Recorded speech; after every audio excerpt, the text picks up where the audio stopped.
कभी ये सोचा है कि ऐसा क्यों होता है कि कुछ लोग जो चाहते हैं उन्हें वो मिल ही जाता है, जबकि बाकी लोग बस बस मेहनत ही करते रह जाते हैं। मतलब दुनिया में सिर्फ 1% लोग ही क्यों असाधारण रूप से सफल होते हैं? क्या ये सिर्फ किस्मत की बात है या ज्यादा मेहनत? हमारे आज के स्रोत का दावा कुछ और ही है। वो कहते हैं कि सफलता का असली राज हमारी मेहनत में नहीं, बल्कि हमारे आराम में छिपा है, खास तौर पर सोने से ठीक पहले के उन कुछ मिनटों में। बिल्कुल। और ये आइडिया जितना सुनने में अजीब लगता है उतना ही गहरा है। आज हम जिन स्रोतों पर बात कर रहे हैं वो वेदों के हजारों साल पुराने ज्ञान को मॉडर्न न्यूरोसाइंस से जोड़ते हैं। इनका मुख्य तर्क ये है कि नींद सिर्फ शरीर को थकावट से उबारने के लिए नहीं है। ये असल में हमारे सबकॉन्शियस माइंड यानी अवचेतन मन को रीप्रोग्राम करने का सबसे शक्तिशाली समय है। निद्रा तो कहीं स्वप्न साधना, और आज की भाषा में कहें तो स्लीप प्रोग्रामिंग। तो हमारा मिशन साफ है, ये समझना कि सोने से पहले के वो चंद मिनट हमारी जिंदगी की दिशा कैसे तय कर सकते हैं। क्या हम वाकई अपने सपनों को कंट्रोल कर सकते हैं? चलिए इस पर गहराई से बात करते हैं। देखिए, इसका जो मेन आइडिया है वो बहुत सिंपल पर गहरा है।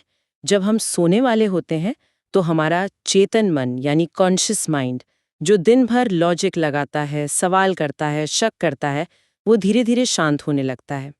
और जैसे ही वो सोता है, हमारा अवचेतन मन, जो भावनाओं और गहरे विश्वासों से चलता है, वो पूरी तरह से जाग जाता है और एक तरह से ग्रहण करने की अवस्था में आ जाता है।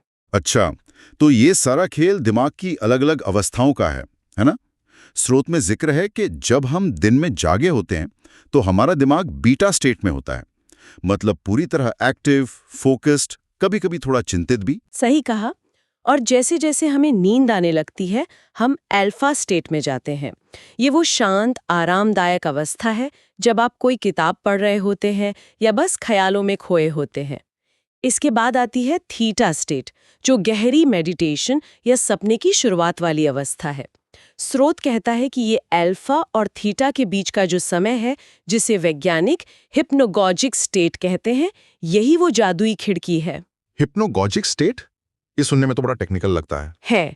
लेकिन इसका मतलब बस इतना है कि ये वो पल है जब आपके चेतन और अवचेतन मन के बीच का पर्दा सबसे कमजोर होता है। ये एक पुल की तरह है जहां आप अपने सबसे गहरे मन तक सीधे कोई भी संदेश पहुंचा सकते हैं, बिना किसी फिल्टर के। गजब है। मैं तो हमेशा सोचता था कि ऐसे आइडियाज शावर में आते हैं, पर ये तो झपकी में आ रहे हैं। और दिलचस्प बात यह है कि ये कोई नया फैंसी आइडिया नहीं है। स्रोत हमें इतिहास में ले जाता है और थॉमस एडिसन का उदाहरण देता है। कहते हैं कि एडिसन अपनी मुश्किल समस्याओं का हल खोजने के लिए अक्सर अपने कुर्सी पर हाथ में एक लोहे की गेंद लेकर झपकी लेते थे। बिल्कुल, और वो ऐसा जानबूझकर करते थे। जैसे ही वो उस गहरी नींद वाली थीटा स्टेट में जाने लगते, उनके हाथ की मांसपेशियां ढीली पड़ती, गेंद नीचे गिर जाती और खट की आवाज से वो जाग जाते। वो उस अर्ध जागृत अवस्था में मिले अजीब से क्रिएटिव आइडिया को तुरंत लिख लेना चाहते थे। स्रोत के मुताबिक इसी अवस्था में उन्हें वो विचार मिलते थे जो उनका तार्किक दिमाग कभी सोच ही नहीं सकता था। अल्बर्ट आइंस्टाइन के बारे में भी यही कहा जाता है। एक मिनट, लेकिन क्या ये सिर्फ कुछ जीनियस लोगों की बात है या ये कोई आम प्रैक्टिस थी? यही तो कमाल की बात है। स्रोत के अनुसार ये ज्ञान हमारी प्राचीन सभ्यताओं की जीवन शैली का हिस्सा था। स्रोत में एक जबरदस्त जिक्र मिलता है एंशिएंट इजिप्ट के स्लीप टेम्पल्स का। ये ऐसी जगह थी जहां लोग अपनी बीमारियों और मुश्किल समस्याओं का इलाज खोजने के लिए खास अनुष्ठान करके सोने जाते थे। मतलब वो इलाज के लिए सोने जाते थे, लेकिन क्या ये सिर्फ एक प्लेसीबो इफेक्ट नहीं हो सकता कि लोग मंदिरों में इस विश्वास के साथ सोने जाते थे कि उन्हें जवाब मिलेगा, और इसी विश्वास से उन्हें कोई भी विचार समाधान जैसा लगने लगता था? स्रोत इस पर कुछ कहता है? बहुत अच्छा सवाल है। प्लेसीबो का रोल तो हमेशा होता है, क्योंकि विश्वास ही हर चीज की नींव है। लेकिन स्रोत इसे सिर्फ प्लेसीबो नहीं मानता। वो कहता है कि ये एक तकनीक थी।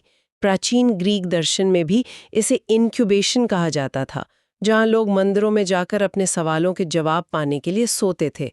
इन उदाहरणों का महत्व ये है कि ये हमें बताता है कि दुनिया की महान सभ्यताओं को पता था कि नींद सिर्फ शरीर को ठीक करने का समय नहीं है। स्रोत इसे आत्मा का रिचार्ज स्टेशन कहता है, एक ऐसा समय जब आप यूनिवर्सल इंटेलिजेंस से कनेक्ट हो सकते हैं। तो ये ज्ञान पश्चिम में भी था और हमारे यहाँ तो हजारों साल से है। स्रोत इसे हमारे उपनिषदों से जोड़ता है, जो वाकई दिलचस्प है। मांडुक्य उपनिषद में चेतना की 4 अवस्थाओं का वर्णन है: जागृत, स्वप्न, सुषुप्त यानी गहरी नींद, और चौथी तुरीय, जो इन सबसे परे है। बिल्कुल। और स्रोत एक बहुत बड़ा दावा करता है। वो कहता है कि आज की दुनिया जिसे लॉ ऑफ अट्रैक्शन या सबकॉन्शियस प्रोग्रामिंग जैसे फैंसी नामों से जानती है, वो असल में हमारे वेदों का संकल्प विज्ञान है।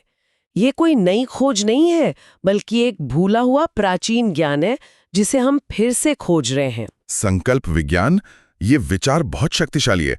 स्रोत ऋग्वेद का जिक्र करते हुए कहता है कि ये पूरा ब्रह्मांड कंपन यानी वाइब्रेशन से बना है। हमारे विचार, हमारी भावनाएं सब एक तरह की वाइब्रेशंस ही हैं। तो जब हम सोने से पहले किसी एक विचार पर ध्यान केंद्रित करते हैं, तो हम उस विचार की वाइब्रेशन को सीधे ब्रह्मांडीय चेतना या कॉस्मिक इंटेलिजेंस को सौंप रहे होते हैं। स्रोत ने इसे समझाने के लिए एक बहुत अच्छी उपमा दी है। ये ठीक वैसे ही है जैसे आप गूगल पर कुछ सर्च करते हैं और एंटर दबा देते हैं। एंटर दबाने के बाद आप ये चिंता नहीं करते कि रिजल्ट आएगा या नहीं, या सर्वर कैसे काम करेगा। आपको भरोसा होता है कि सिस्टम अपना काम करेगा। ठीक वैसे ही सोने से पहले अपने मन में एक सवाल या विचार को स्थापित करना उस ब्रह्मांडीय सर्वर पर एंटर दबाने जैसा है। और फिर वो शक्तिशाली कथन आता है, यथा पिंडे तथा ब्रह्मांडे, यानी जो ब्रह्मांड में है वही पिंड में है। इसका मतलब जो शक्तियां इस ब्रह्मांड को चला रही हैं, वही शक्तियां हमारे शरीर और मन के भीतर भी मौजूद हैं। हमें बस उनसे जुड़ना सीखना है। लेकिन स्रोत कहता है कि कलयुग में हम इस विद्या को भूल गए हैं। हम सोने से पहले क्या करते हैं? अपने फोन पर चिंता वाली खबरें या सोशल मीडिया का शोर देखते हैं और उसी अशांत वाइब्रेशन के साथ सो जाते हैं। फिर हम शिकायत करते हैं कि हमारी जिंदगी में कुछ अच्छा क्यों नहीं हो रहा। हम दिन में तो अपने सपनों का महल बनाने की कोशिश करते हैं, लेकिन रात को अनजाने में अपनी ही नकारात्मक सोच से उसकी नींव खोद देते हैं। ये सब सुनना बहुत दिलचस्प है। एडिसन, मिस्र के मंदिर, उपनिषद, ऐसा लगता है कि पूरी दुनिया इस राज को जानती थी। लेकिन मेरे मन में ये सवाल आ रहा है कि अगर ये इतना शक्तिशाली है, तो मैं आज रात इसे कैसे इस्तेमाल कर सकता हूँ? क्या इसका कोई तय तरीका है या ये सिर्फ सोचने भर की बात है? इसका एक बहुत ही स्पष्ट और व्यवहारिक तरीका है, जो स्रोत विज्ञान भैरव तंत्र के हवाले से बताता है। इसमें भगवान शिव चेतना की गहराइयों में उतरने की विधियां बताते हैं। तकनीक बहुत सरल है, लेकिन इसमें अनुशासन और श्रद्धा की जरूरत है। ठीक है, तो स्टेप बाय स्टेप कैसे करें? सबसे पहला कदम है बिस्तर पर शवासन में लेट जाना। पीठ के बल शरीर को पूरी तरह से ढीला छोड़ देना। हाथ पैर ढीले, जबड़ा ढीला। एक ऐसी अवस्था जहां शरीर लगभग सो चुका हो, लेकिन मन हल्का सा जाग रहा हो। दूसरा कदम आंखें बंद करके अपनी आती जाती सांसों पर ध्यान लगाना है। सिर्फ महसूस करना है, उसे बदलना नहीं है। इससे मन की भागदौड़ अपने आप शांत होने लगती है। और जब मन शांत हो जाए, तब आता है तीसरा और सबसे महत्वपूर्ण कदम। अपने आप से वो एक सवाल पूछना जिसका जवाब आप सच में चाहते हैं। सवाल बहुत स्पष्ट और एक होना चाहिए, जैसे मेरे करियर के लिए अगला सही कदम क्या है, या मैं अपनी सेहत को कैसे बेहतर कर सकता हूँ। लेकिन यहीं पर लोग सबसे बड़ी गलती करते होंगे। मेरा दिमाग तो तुरंत 10 जवाब सोचने लगता है, खासतौर पर अगर सवाल किसी चिंता से जुड़ा हो। क्या स्रोत इस मन की बकबक को शांत करने का कोई तरीका बताता है? आपने बिल्कुल सही नस पकड़ी है। स्रोत कहता है कि 99% लोग यही गलती करते हैं। सवाल पूछने के बाद वो खुद ही अपने तार्किक दिमाग से उसका जवाब सोचने लगते हैं। स्रोत कहता है कि आपको ये बिल्कुल नहीं करना है। आपको सवाल को एक बीज की तरह अपने अवचेतन मन की जमीन में बोना है और फिर साक्षी भाव में आ जाना है। साक्षी भाव मतलब विटनेस कॉन्शियसनेस, सिर्फ एक दर्शक बनकर देखना। एग्जैक्टली, बिना किसी जजमेंट के, बिना किसी बेचैनी के। भगवत गीता के सिद्धांत से जोड़कर देखें तो आपका कर्म है सवाल पूछना और सो जाना। फल या जवाब की चिंता करना आपका काम नहीं है, उसे उस बड़ी शक्ति पर छोड़ देना है। एक मिनट, ये तो मनोविज्ञान की एक ट्रिक जैसा भी लग रहा है। स्रोत में ज़ाइगार्निक इफेक्ट का जिक्र है, जो कहता है कि हमारा दिमाग अधूरी चीजों को ज्यादा याद रखता है और उन पर काम करता रहता है। तो क्या हम अपने दिमाग को सिर्फ हैक कर रहे हैं या इसका कोई गहरा आध्यात्मिक पहलू भी है? दोनों ही हैं। ज़ाइगार्निक इफेक्ट इसका कैसे बताता है, पर वेदों का ज्ञान इसका क्यों बताता है। जब आप कोई सवाल पूछकर बिना जवाब ढूंढे सो जाते हैं, तो आपका दिमाग उसे एक अधूरे काम की तरह लेता है और पूरी रात उस पर काम करता है। लेकिन ये काम सिर्फ आपकी यादों या अनुभवों तक सीमित नहीं रहता। यहीं पर श्रोत वेदों की एक बहुत गहरी अवधारणा का परिचय देता है, हिरण्यगर्भ। हिरण्यगर्भ ये क्या है? इसे एक यूनिवर्सल नॉलेज बैंक की तरह समझिए, एक ऐसी कॉस्मिक मेमोरी जहां दुनिया के हर सवाल का जवाब, हर संभावना पहले से ही मौजूद है। आपका अवचेतन मन इस यूनिवर्सल बैंक से जुड़ने की क्षमता रखता है। आपकी समस्या का समाधान सिर्फ आपके दिमाग में नहीं, बल्कि इस ब्रह्मांडीय चेतना में मौजूद है। तो जवाब मिलेगा कैसे? क्या कोई सपना आएगा? आ सकता है। स्रोत कहता है कि जवाब कई तरीकों से मिल सकता है। हो सकता है आपको सपने में ही कोई संकेत या सीधा जवाब मिल जाए, या फिर सुबह उठते ही अचानक आपके दिमाग में एक विचार कौंधे, जिसे हम एपिफनी कहते हैं। या ये भी हो सकता है कि आप दिन में किसी से बात कर रहे होंगे और अचानक उसके मुंह से निकली कोई बात आपके सवाल का जवाब बन जाएगी। स्रोत कहता है कि यह कोई चमत्कार नहीं है। जब आप एक खास फ्रीक्वेंसी सेट करके सोते हैं, तो यह ब्रह्मांड उसी फ्रीक्वेंसी की चीजों, लोगों और परिस्थितियों को आपकी तरफ खींचना शुरू कर देता है। ये सुनने में जितना शक्तिशाली लगता है, स्रोत के अनुसार ये उतना ही संवेदनशील भी है।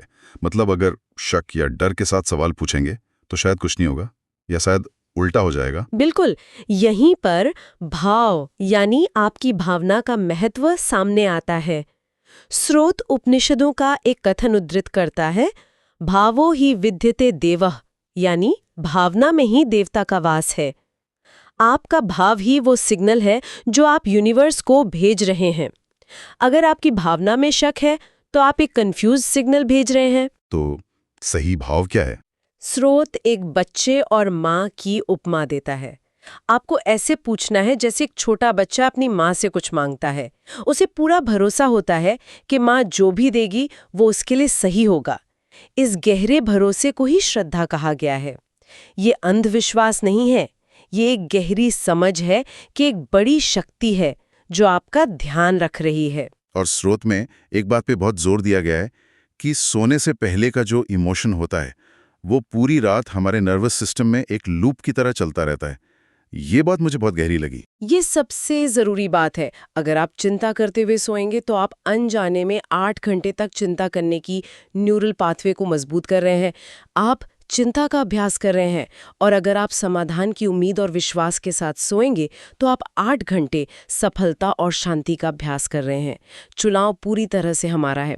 स्वामी विवेकानंद का जिक्र करते हुए स्रोत याद दिलाता है, हर आत्मा में परमात्मा बनने की क्षमता है और वो क्षमता इसी अवचेतन मन की गहराइयों में छुपी है। इसे सक्रिय करने के लिए अभ्यास और वैराग्य यानी प्रैक्टिस और डिटैचमेंट को मन को साधने का एकमात्र रास्ता बताया गया है। ठीक है, तो अगर हम आज की इस पूरी चर्चा को समेटें तो कुछ मुख्य बातें बिल्कुल साफ हैं। पहली, सोने से पहले के कुछ मिनट हमारे अवचेतन मन की प्रोग्रामिंग के लिए सबसे ज्यादा महत्वपूर्ण है। दूसरी, यह कोई नई तकनीक नहीं बल्कि वेदों, प्राचीन सभ्यताओं और यहाँ तक कि आधुनिक विज्ञान द्वारा भी समर्थित एक शक्तिशाली प्रक्रिया है। और तीसरी और सबसे जरूरी बात, इसकी कुंजी है एक स्पष्ट सवाल पूछना, उसे पूरे भरोसे के साथ ब्रह्मांड को सौंप देना और फिर अपने तार्किक दिमाग को बीच में ना आने देना, सरेंडर करना। इस पूरी चर्चा को एक बड़े परिप्रेक्ष्य में देखें तो स्रोत हमें नींद को केवल एक जैविक जरूरत मानने से कहीं आगे ले जा रहा है। वो इसे एक सक्रिय और रचनात्मक साधना या तपस्या के रूप में प्रस्तुत कर रहा है। बिल्कुल, ये जीवन के प्रति हमारे दृष्टिकोण में एक मौलिक बदलाव का आह्वान है। ये हर चीज को जबरदस्ती कंट्रोल करने और संघर्ष करने के बजाय उस परम शक्ति के साथ मिलकर अपने जीवन का निर्माण करने के बारे में है। ये नियंत्रण छोड़ना, सरेंडर करना और फिर जादू देखने के बारे में है। ये जीवन को एक संघर्ष से बदलकर एक उत्सव बनाने की कला है। स्रोत इस तकनीक का उपयोग मुख्य रूप से जीवन की समस्याओं के उत्तर खोजने पर केंद्रित करता है, लेकिन यह विचार करने योग्य है, यदि इस तकनीक का उपयोग हर रात सोने से पहले केवल उत्तर खोजने के लिए नहीं बल्कि कृतज्ञता, यानी ग्रैटिट्यूड, या गहरी शांति की भावना को अपने भीतर स्थापित करने के लिए किया जाए, तो किसी व्यक्ति के जीवन की भावनात्मक नींव पर इसका क्या स्थायी प्रभाव पड़ सकता है?